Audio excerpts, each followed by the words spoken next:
Welcome to the Pan Am Podcast, brought to you by the Pan Am Museum in Garden City, New York. This podcast and our museum are dedicated to celebrating the legacy of the world's most iconic airline, Pan American World Airways. My name is Tom Betty, and I'm the host of this program. Thank you for joining us.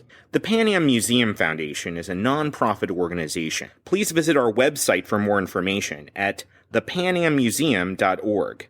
Again, our website is thepanammuseum.org.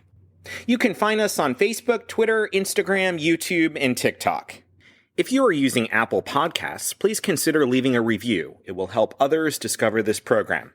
This podcast is sponsored by the generous personal support of Mr. Adam Aaron, the CEO and chairman of AMC Theaters. He is also president of our sister organization, the Pan Am Historical Foundation. If you're not familiar with Pan Am, welcome. We are honored to have you here and for you to learn about what we're all about. If you already know of Pan Am, worked for or flown on the airline, or just love our history, it's good to be with you again. So with that, let's get this episode in the air, so to speak. Welcome aboard your Pan American Jet Clipper.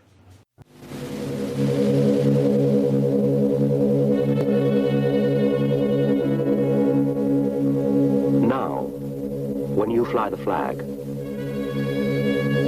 you can fly the future.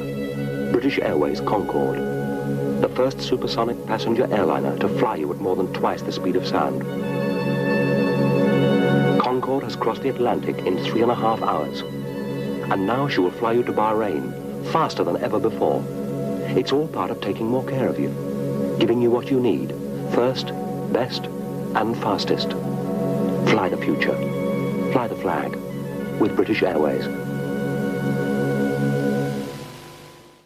You just heard a commercial from British Airways in 1976. In this episode, we welcome back to the program Captain Mike Bannister, the chief pilot of British Airways Concorde fleet from 1995 to 2003. He is also the author of a recently published book titled Concorde. The book is available through your favorite bookstore or online retailer. There is a link in the episode description to purchase this book.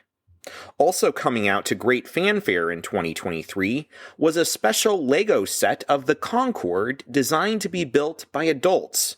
This special detailed replica from Lego of the world's most famous supersonic commercial passenger airplane gives builders an immersive project that takes creativity to new heights. There is also a link in the episode description to order your own Lego Concorde set. To learn more about supersonic transports, or SSTs for short, listen to episode 7 of this program titled Supersonic Transports in Angry JFK and Flying the Line after this installment. In that episode, we explored the race for the first passenger supersonic aircraft between a British and French partnership, the United States, and the Soviet Union. This episode is also a direct follow-up to episode 19 titled Concorde, where we explore the fascinating history of Concorde and interview 3 special guests. Jetliner Cabin's author Jennifer Coutts-Clay, who was Pan Am's general manager for product design and development, and before that worked on the Concorde project for British Airways. John Lampl, a veteran executive of British Airways who worked for the Concorde program the entire 27 years of passenger service and a total of 41 years for BA. And of course, Captain Bannister was interviewed in that episode. Again, if you haven't heard episode 19 already, we encourage you to listen after this installment. Captain Mike Bannister joined BOAC, British Airways' predecessor, in 1969 as a pilot and flight navigator on the Vickers VC-10 fleet. He joined the Concorde flight crew in 1977, becoming the fleet's youngest pilot. In 1995, he became the chief pilot of British Airways' Concorde program until the retirement of the aircraft in 2003. Captain Bannister accumulated around 9,600 Concorde flight hours, with almost 7,000 of which were supersonic. Before our interview with Captain Mike Bannister, let's listen to a 6-minute clip on the incredible history of Concorde from British Airways and luxury watchmaker Bremont. In 2018, the two companies joined forces for a special and exclusive timepiece. Metal from a Concorde known as Alpha Bravo was used by Bremont to incorporate into only 500 limited edition watches. The aircraft was registered in 1974 and was the third Concorde to join the British Airways fleet. Aluminum taken from the plane was incorporated into a decorated ring visible through the case back. This ring also features a description of the aircraft's number and registration, years of active service, number of supersonic flights, as well as the aircraft's top speed. Let's take a listen and then on to our interview with Captain Mike Bannister.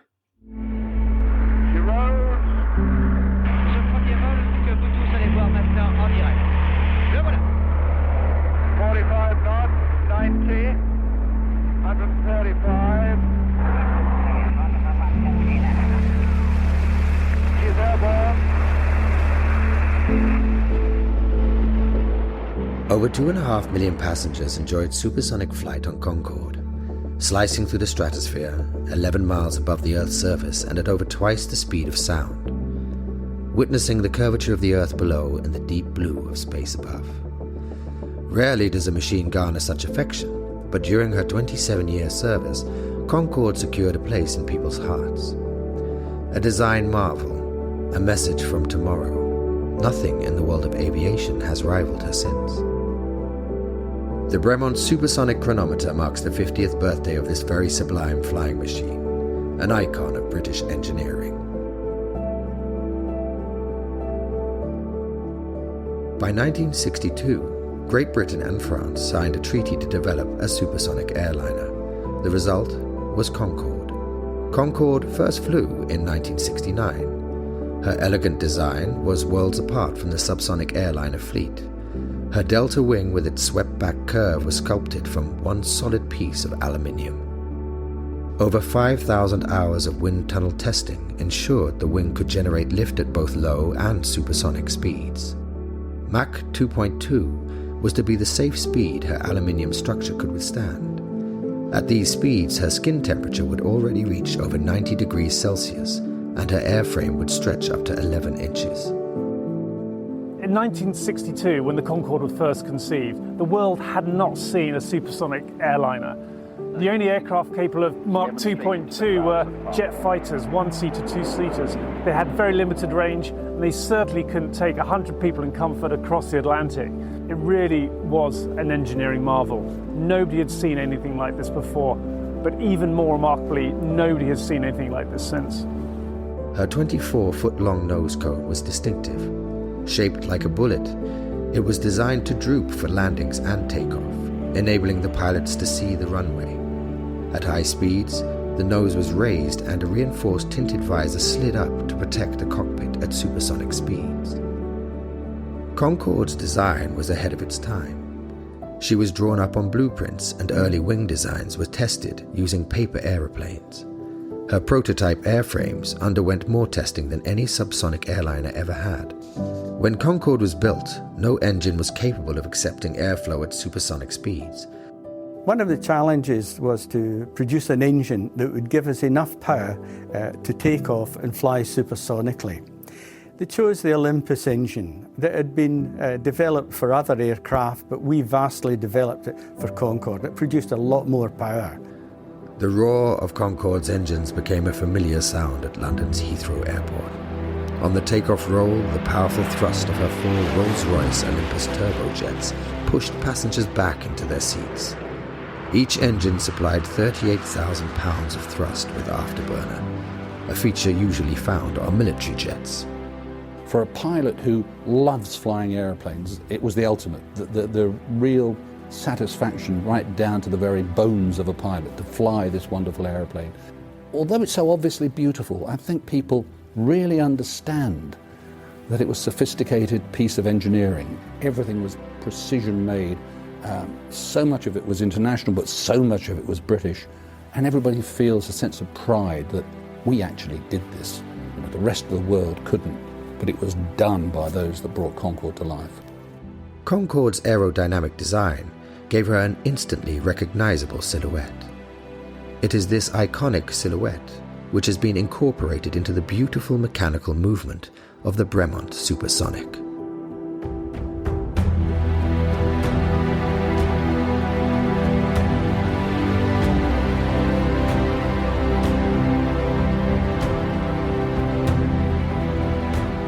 To mark the 50th anniversary of the first flight of Concorde, Bremont's creating the Bremont Supersonic, which is a limited edition watch, incorporating parts of Golf Alpha Bravo. The Concorde still owned by British Airways, which resides at Heathrow. This is our first manual wire movement that Bremont has ever produced. It's an 8-day power reserve, which incorporates a power reserve indicator within the dial. So it's a pleasure to be working with British Airways on this project as they celebrate their centenary and, importantly, 50 years of Concorde. Concorde's maximum operating ceiling was 60,000 feet. Any military pilot at similar altitudes would be wearing a spacesuit and breathing oxygen. Concorde passengers, however, were wearing shirt sleeves and drinking champagne. When she was finally withdrawn from service in 2003, hundreds of thousands turned out to wish her a fond farewell. While she undoubtedly saved her passengers time, there were many who wished the flight lasted longer.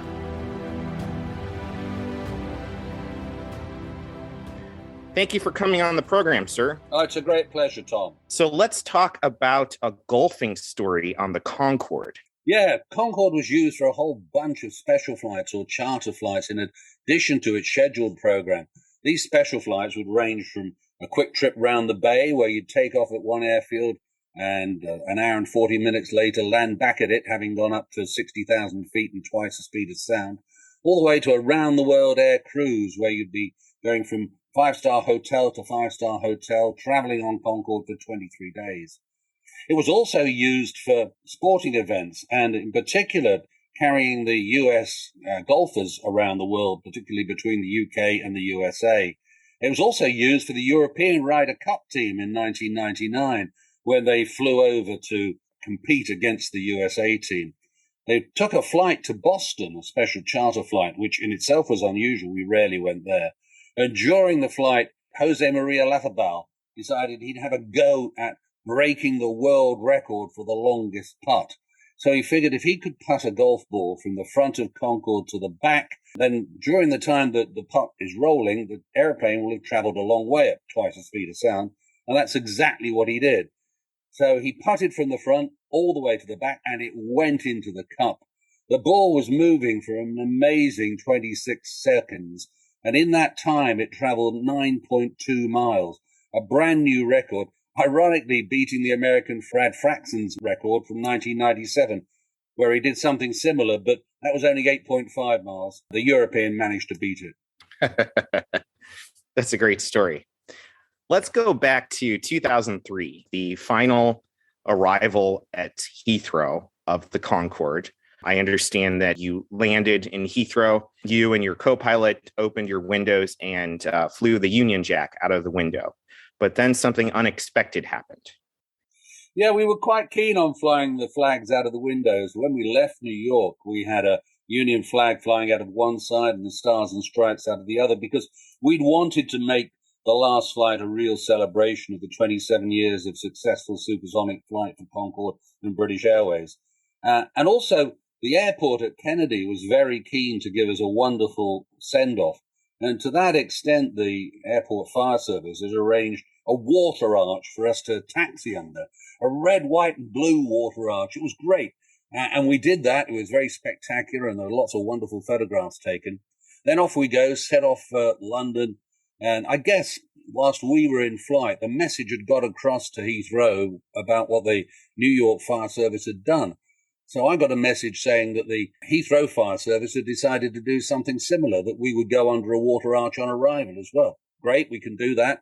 So we landed and we were taxiing in and we're approaching the water arch. Now, I've done this once or twice, so I know what the routine is. I've got the Union flag out of the window, and it's out of the window. Literally, you just open the window. So the routine is flag in, close window, taxi under water arch, open window, flag out. Dead easy. So we approach the water arch, right, flag in, close window. Oh no, window jammed. Oh, no. And we taxied under the water arch with the window wide open.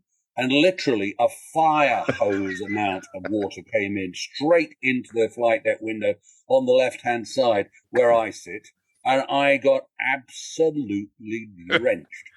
It's October the 24th, it's quite chilly, and so when we parked up and cleared customs, the first thing I had to do was to go off to the media centre, which was a temporary structure, 3 stories high, mark you, with all the various media from around the world.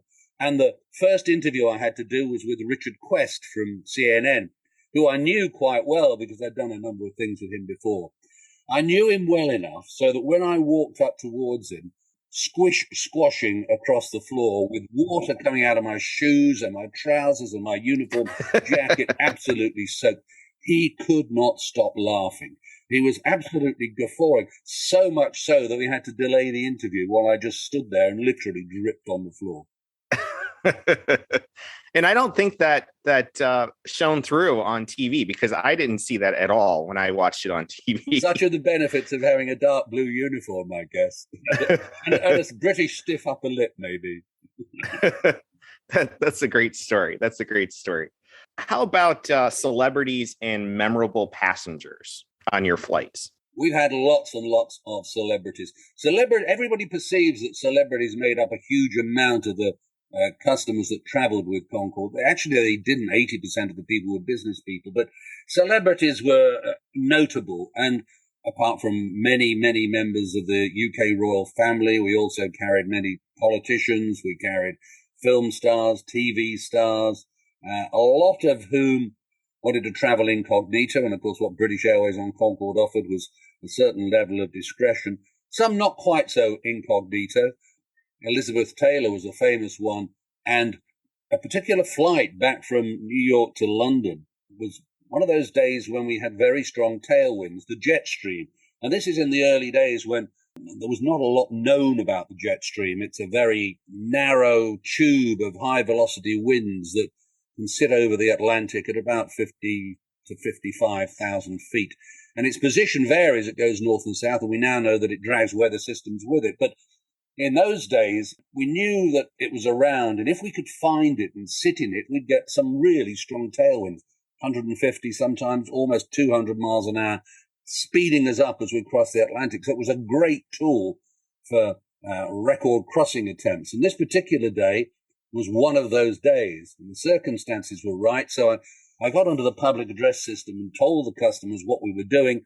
Of course, I'd told the cabin crew before that we were trying to cross the Atlantic in well less than 3 hours, the record at the time being 2 hours and 54 minutes.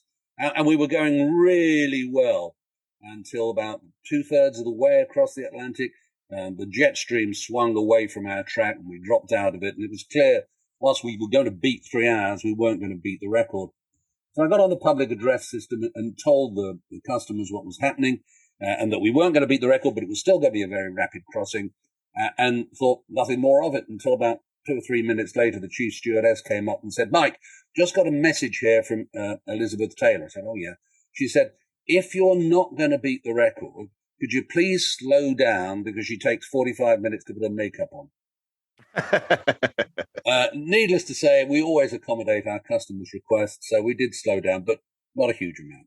I heard a story about an SR-71 Blackbird and Concorde from an air traffic controller story that they needed 5,000 feet vertical separation. And they called the SR-71 Blackbird and said, what is your altitude? And they said above 60,000 feet. And the air traffic controller said, "I need to know your exact altitude because I have a Concorde that is crossing your path." And the SR-71 Blackbird responded saying, "Well, what is their altitude?"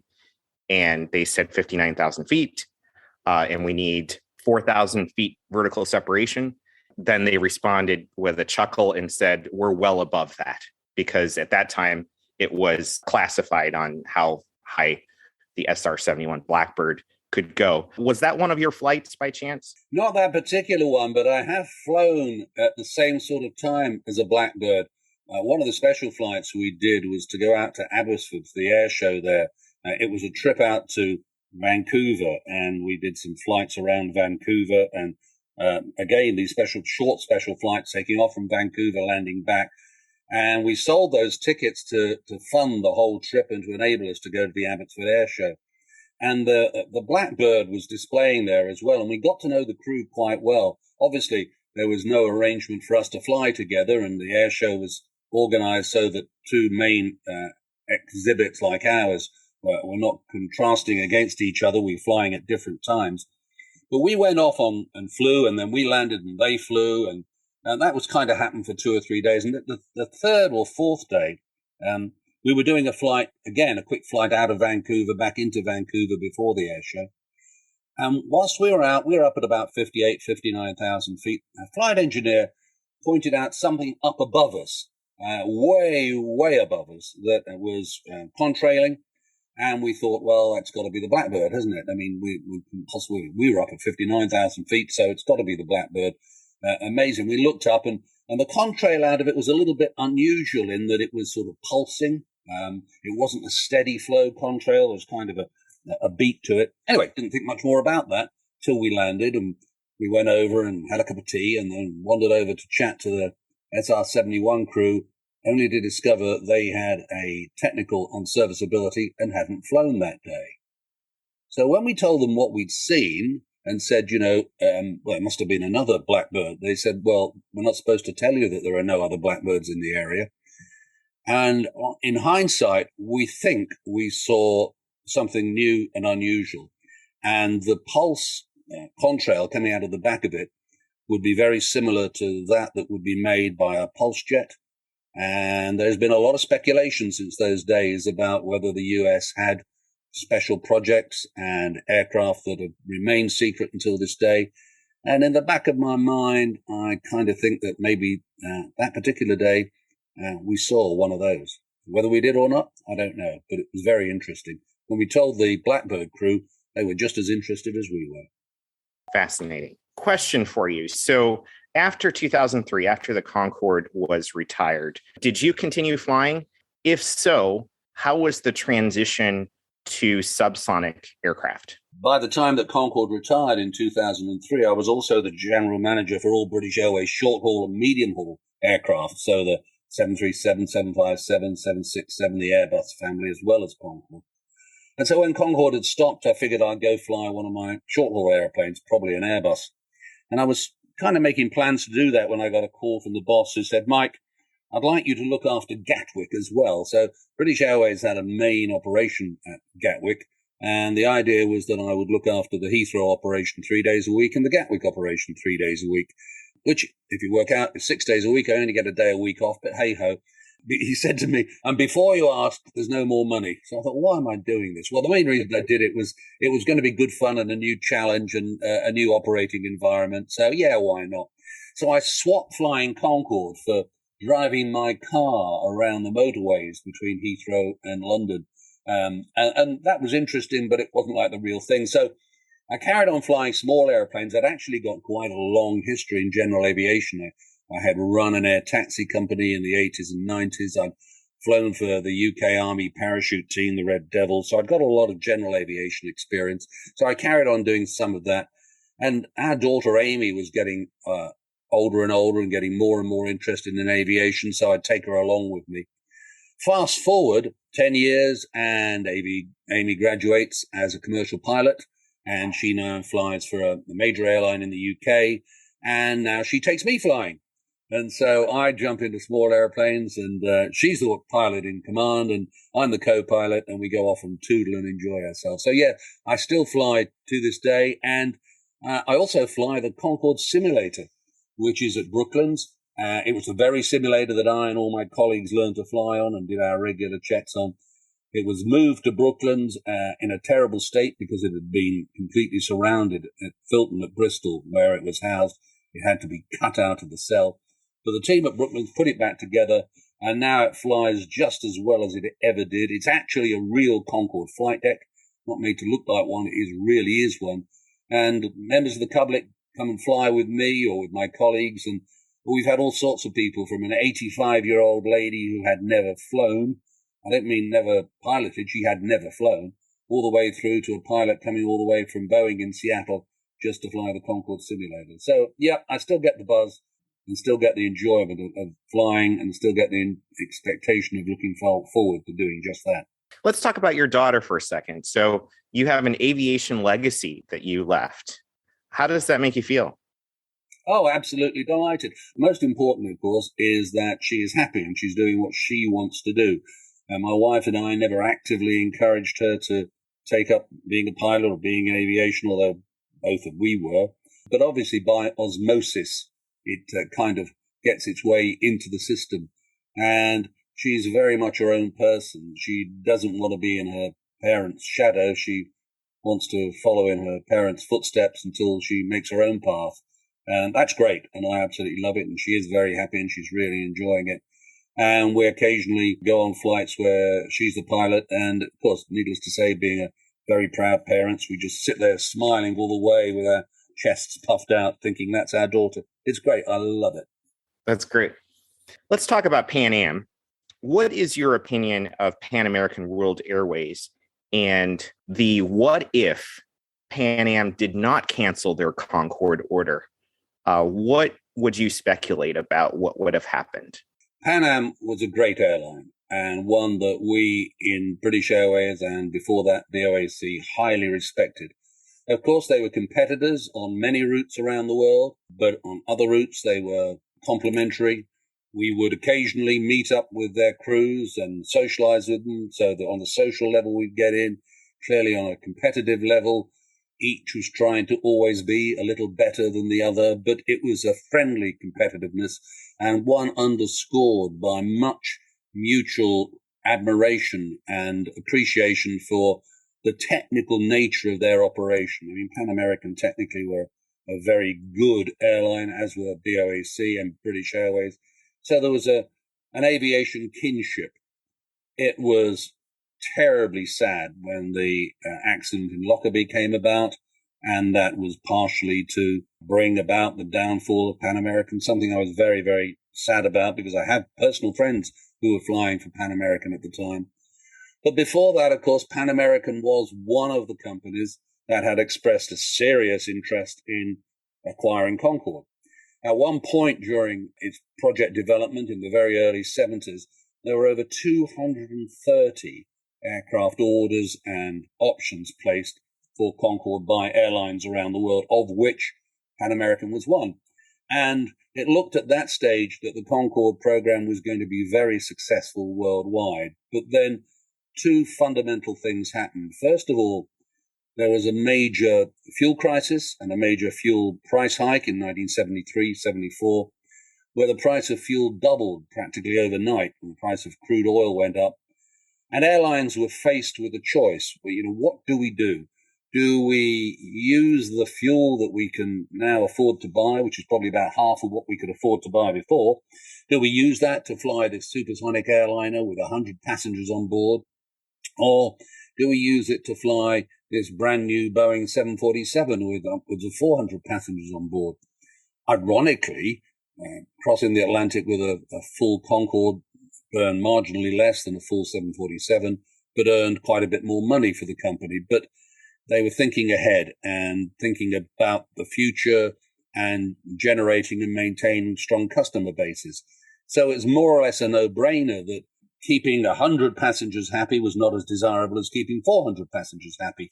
So Pan American and all of the other airlines elected to cancel their Concorde orders. When I say all, I do mean all, including British Airways and Air France. But at the time, those two airlines were owned by their respective governments, their respective taxpayers, who had poured lots of money into the design and development of Concorde, and who told British Airways and Air France that they were going to operate it. Both British Airways and Air France at the time were not keen on that idea. They thought they'd lose money, and they were not keen on having to support the ongoing development of the airplane and support the infrastructure. So they spoke to the governments and struck a deal whereby the UK government and the French government would underwrite any losses that British Airways or Air France made. Downside of that was that if those two airlines made profits out of Concorde, the governments wanted 90% of the profit, which is not an unreasonable deal if you're underwriting all the losses. That was okay for a while, but British Airways went to the UK government in 1984 and said, we can't really work with this. There's no incentive to make any money. How about we pay for all of the costs, we stand all the losses, but keep all the profit? It was a lot more complicated than that, but fundamentally that was the thing. And that's what happened. And from that point forward, Concorde had the ability to become a very profitable airline. But of course, by this stage, there were only 2 airlines in the world flying supersonic passenger transports, which meant it was very, very much a niche and exclusive market. And we could charge really high prices because there was very little competition. It was just London, New York, and 1 or 2 other scheduled destinations, or Paris, New York. And what we did was decide that the first thing we needed to do was to find out how much flexibility there was in the pricing. So we asked our regular customers how much they thought they paid for a Concorde ticket. Well, of course, the chief exec and the chief financial officer of big companies don't buy their own tickets. Their PAs do it for them. So these individuals didn't really know, so they guessed. And they guessed a figure about 30 to 40% higher than what they were actually paying. So if they thought they were paying 40% more than they really were paying, if we put the price up by 20% and told them it's 20% less than they think they're paying, all round a win. And that's what we did. And so we then were making lots of profit out of Concorde, which we probably would not have been so successful in making if lots of other airlines, including Pan American, had it. The pilot in me, of course, would much rather have seen a worldwide fleet of Concordes than the 14 that actually came into service. But the commercial person in me said that, ironically, British Airways and Air France benefited significantly from the fact that all of the other airlines pulled out. And at Brooklands Museum, where I'm vice chair of trustees, we actually have a cabinet that has 13 models in it with the liveries of 13 different airlines, not including Air France and British Airways, one of which was Pan American. Sadly, to report that of those 13, 7 of those airlines are no longer with us. So Pan American wasn't the only one that failed. But yeah, it would have been great to see a Concorde flying with Pan Am on the fin. We are going to take a quick break with a 2023 commercial from Lego announcing the new Concorde set. Elegance, speed, grace. There are moments in time when it seems that anything is possible.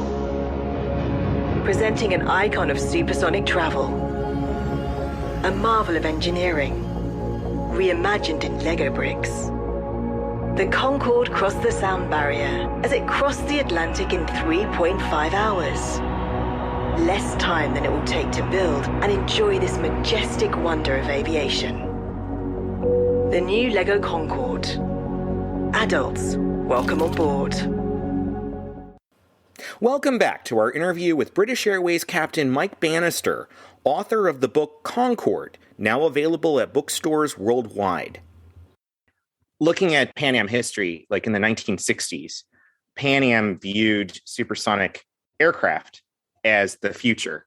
The 747 was designed to be first for passengers, but then once the supersonic fleet started becoming a reality, they were going to convert it to cargo. So the 747 was designed for passengers and cargo, with the explicit goal of transferring everything to supersonic fleet in the next 25 years from the 1960s.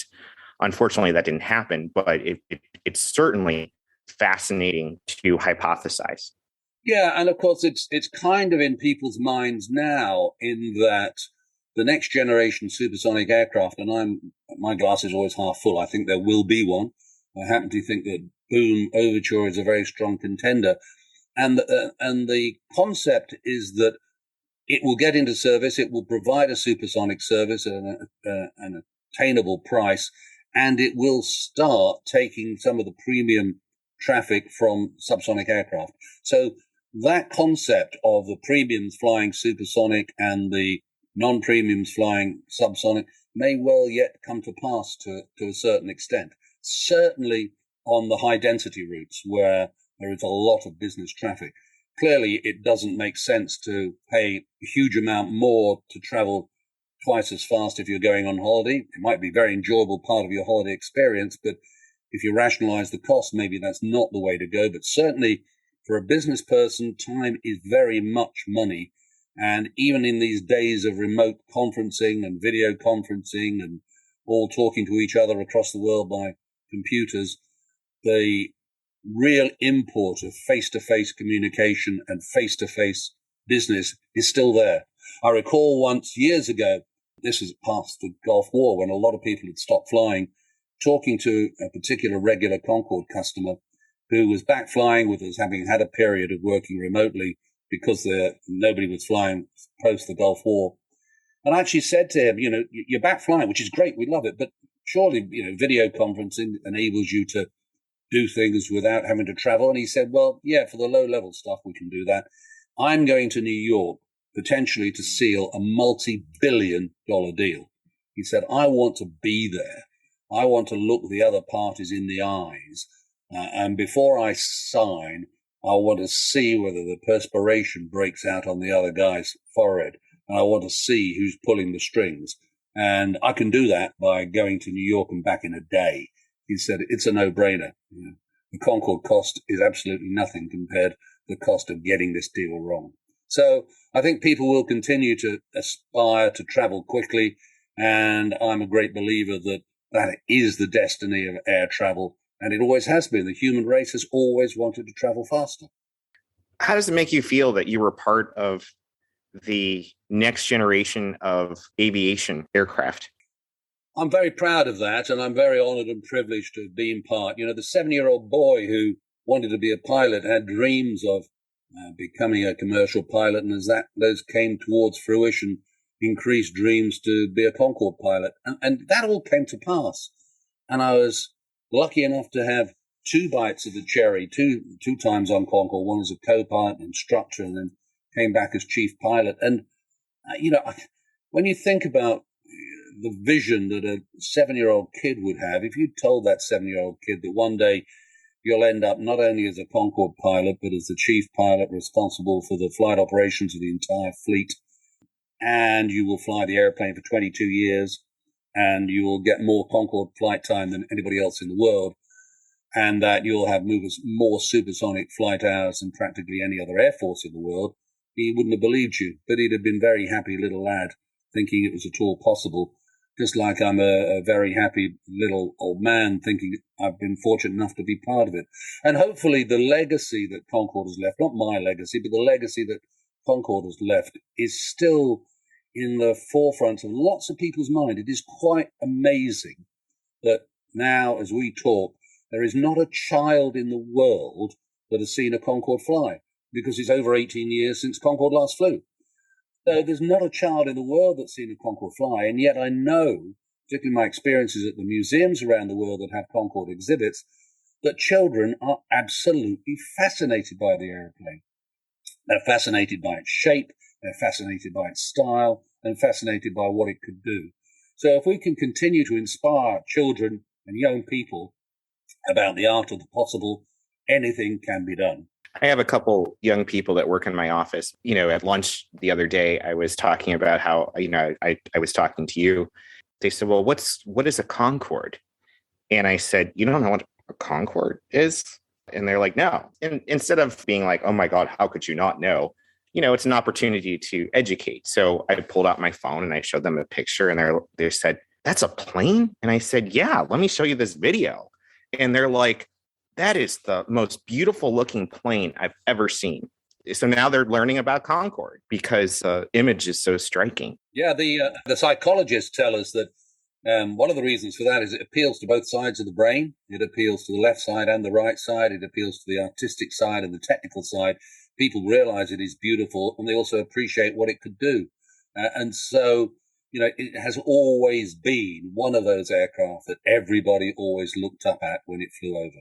And from the beginning of the Concorde project all the way until the very last day, people would look up, even those that lived near to Heathrow or near to Kennedy, who would see it regularly. They'd still stop and still look up as it flew over. I talked to my dad the day that we chatted, and I said, you're not going to believe what happened to me today.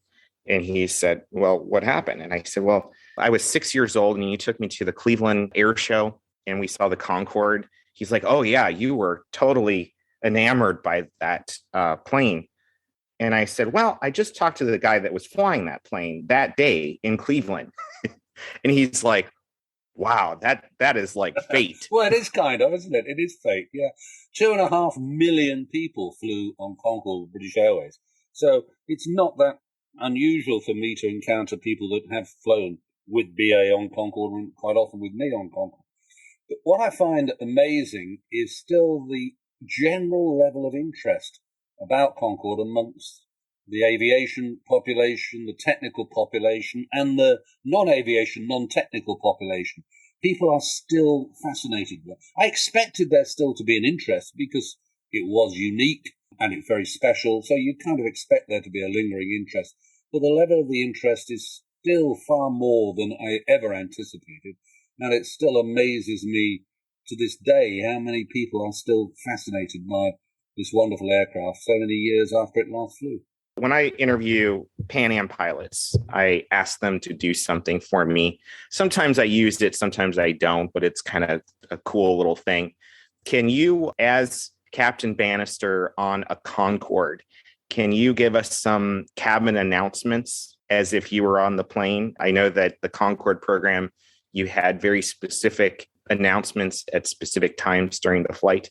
Well, it's interesting you say that. Actually, we didn't have specific announcements at specific times in the flight. Nobody predicated that you will say this then. But it was kind of evolved by some form of magic, that there were certain junctions within the flight that you really wanted to talk to the passengers and let them know what was going to happen. So you'd got people on board, some of whom had flown literally hundreds of times on Concorde, some who were flying for the first and probably the only time on Concorde.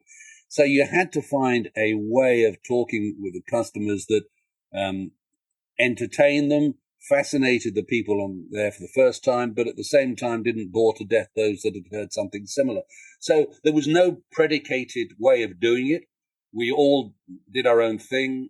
We all said what we felt was appropriate, and we all developed our own personal routines. We didn't have a script, but we did talk quite often on the PA. When I say quite often, maybe 3-4 announcements during flight. So that's sort of kind of once every 45 minutes-ish. One of the reasons, of course, for that was there was no in-flight movie.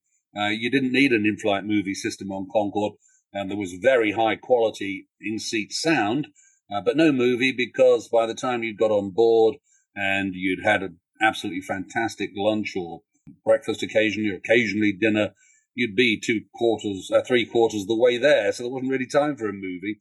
So it was really all about keeping your customers informed. And one of the key things for me was just before we went through the sound barrier. That was the essence of Concorde. You are going to fly faster than sound.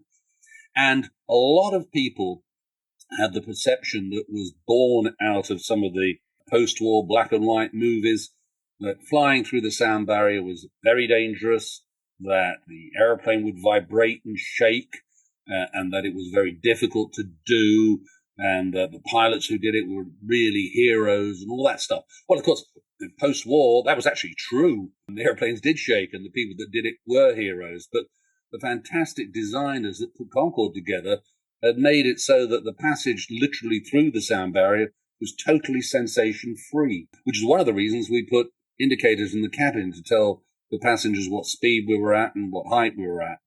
And so what we would do as we ran up towards the point where we're going to accelerate to supersonic speed would be to come on the public address and say something along the lines of, good afternoon, ladies and gentlemen, this is your captain speaking, Mike Bannister from the flight deck. We're now approaching the point where we're going to accelerate to supersonic speeds.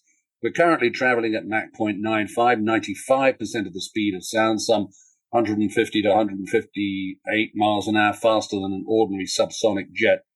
But the fun bit comes now, because we're going to put our engines up to full power and switch on the reheats, the afterburners that we use for takeoff. This time, we're going to switch the reheats on in pairs. Indeed, you might feel 2 slight nudges of acceleration as they come in, which is absolutely the only sensation of going through the sound barrier. Apart from the 2 nudges of acceleration, all you'll see is the indicator in front of you clicking up until we get to Mach 1.00, the speed of sound. Then we'll continue climbing and accelerating through the speed of sound until we reach Mach 1.7. And at that stage, Concorde's engines have become so efficient that we can switch the reheats off. And Concorde can do something that no other aircraft in the world can do, which is to climb and accelerate at the same time from Mach 1.7 to Mach 2 with just full power without the need for reheats and afterburners. And so then I'd go on to actually give them a countdown to switching the reheats on, and the nudge that they felt in the back was really quite noticeable. Not uncomfortable, but certainly something that you could feel. And that's why we switch the reheats on in pairs, because if we switch all 4 reheats on together, the nudge would be that much harder, and there'd be a distinct possibility of spilling the customers' drinks, and you never want to do that. That's fascinating.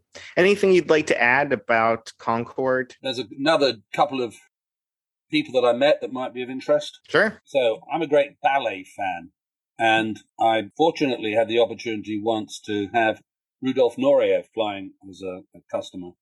This is in the days before 9/11, in the days when we could invite people onto the flight deck, and it wasn't unusual for us to invite somebody on the flight deck during the flight, quite a few people usually, and occasionally somebody on the flight deck for the takeoff and landing. And on this occasion, because I'm a ballet fan, we invited Rudolf Nureyev up for the takeoff and for the landing. And on the crossing, chatting to him, I had been to see him dance at Covent Garden. I was very, very lucky because I turned up. I just sort of out of the blue decided I'd go to the ballet at Covent Garden in London. And I just literally rocked up there at the box office and said, "Can I have 2 tickets, please?" I didn't realize at the time that the only reason I got 2 tickets was the person in front of me had just returned 2. And everybody else in the theatre had to book and get their tickets a year in advance. But I didn't know that. And so off we go, watch the first act. And at the interval, I'm saying to everybody who'll listen, "Hey, isn't that guy great? He's really good. I mean, he's almost as good as Nureyev." Well, of course, it was Nureyev. So I spoke to him, told him this story, and he said, if you ask me what my ballet highlight was, the pinnacle of my career was dancing Giselle at Covent Garden. And I had been fortunate enough to go and see him. So, I told him the story I've just told you. And he said, that makes it really quite equal because you've watched me work and now I'm watching you work. And that's when he set up for the landing into London. Great story. Great story. Of course, we've also carried lots of other celebrities, including golfers. And I remember one particular occasion we carried Tom Watson, the famous US golfer. And he had been through a purple patch. He was playing really well in the early 80s. He'd won the Open, the British Open. He'd won the Open 3 times in 1980, 1982 and 1983. And he was in position to win in 1984. In 1983, I'd been lucky enough to fly on one of our special flights that took the golfers from the Open back to the USA. So the Open finished on the 17th of July, and on the 18th, we took passengers back to the States from Manchester because the Open had been at Royal Birkdale, which is not far from Manchester. So we took off from Manchester, flew across to New York, where we landed an hour and 3/4 in local time before we took off. So we took off at 9 a.m. from Manchester and landed at just gone 7:15 in the morning in New York, and everybody had gained just under 2 hours, which Concorde did every time it flew the Atlantic. But on the way over, we invited people up to the flight deck, one of whom was Tom Watson, who was absolutely delightful. And he came up armed with the Open trophy because he'd won. And so we had lots and lots of photographs taken of the Open trophy. And then the stewardess came up and said, "Mr. Watson, your lunch is ready. Are you coming back?" He said, "Yeah, I'll go back and have lunch with you." And he said, "But I'll leave the trophy here for them to take more photographs." So he left the trophy on the flight deck so we could get more photographs. And I picked it up and was smiling and just about to pass it to one of my colleagues, and I dropped it. And it landed on the center console where all of the various radios are and some very tough buttons and switches. And it dented the Open trophy. And about 20 years later, I got an opportunity to look at it closely. And that dent's still there. So, yeah, we had, and funnily enough, the following year, Tom Watson was on board again flying back from the Open. This time they played at St. Andrews. So they were flying back from Prestwick to New York. And they did that crossing in just 3 hours because Prestwick's on the west coast and straight out to sea. That year, Famously, Tom Watson was right in prime position to win as he went up the 17th hole and to do an amazing feat of winning the Open 3 years running. But unfortunately, he pushed his ball beyond the green on the 17th and took another cue to get down and scored a bogey at the same time as Seve Ballesteros was doing the birdie on the 18th to win. So Tom Watson came back with us, having finished second. And it was one of the highlights of my career because I'd never thought this would happen. 2/3 of the way across the Atlantic, the stewardess came up and said, "Mike," she said, "I've got a message from Tom Watson. Can he come up and see you?" I said, "Yeah, sure, of course he can." So he came up and walked into the flight and said, "Hi, Mike, how are you?" So we had a quick chat. And he said, "Look, I really wanted to come up and see you again because you were very kind enough to invite me up last year." And he said, I've seen all the technical stuff. What I really want is, will you sign my certificate? Because last year when I flew with you, I forgot to ask you. I said, "Yeah, of course I will." And I thought, maybe I've actually arrived when Tom Watson's asking me for my autograph. So, yeah, there were some great times. Absolutely fantastic. And did he ever notice the dent in his trophy? If he did, he's too much of a gentleman to mention it. Well, you could just sign the dent, That was a small dent, not a big dent. That's a small dent. This is a dent from the Concorde flight deck. Yeah. 59,000 feet. All right, sir. Well, thank you so much for your time. Okay, Tom. Great pleasure. Thanks a lot. Take care.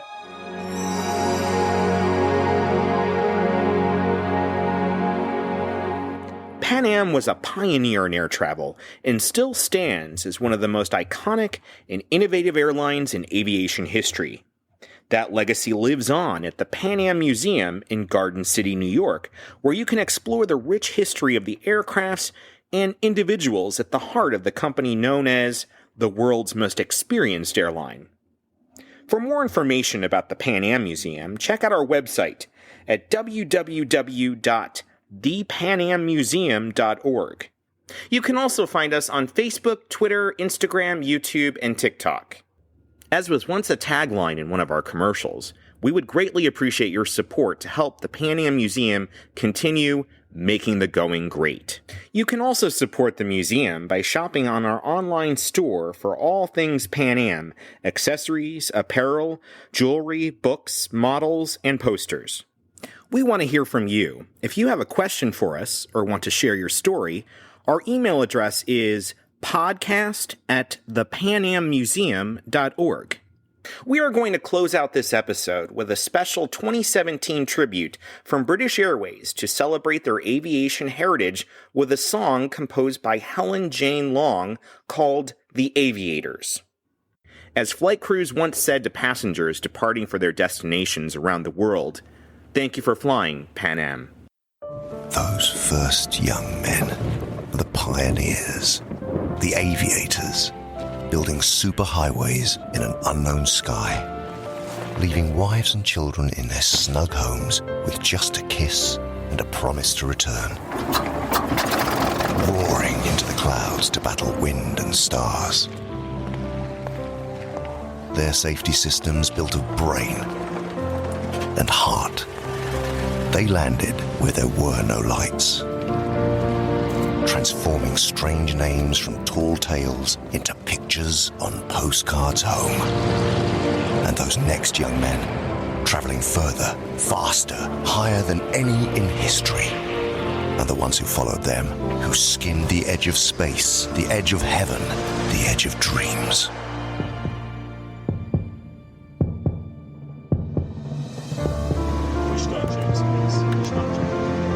Speedbird 1, Speedbird 1. Clear for takeoff. Clear for takeoff for takeoff. And we follow them up there to live by an unbreakable promise.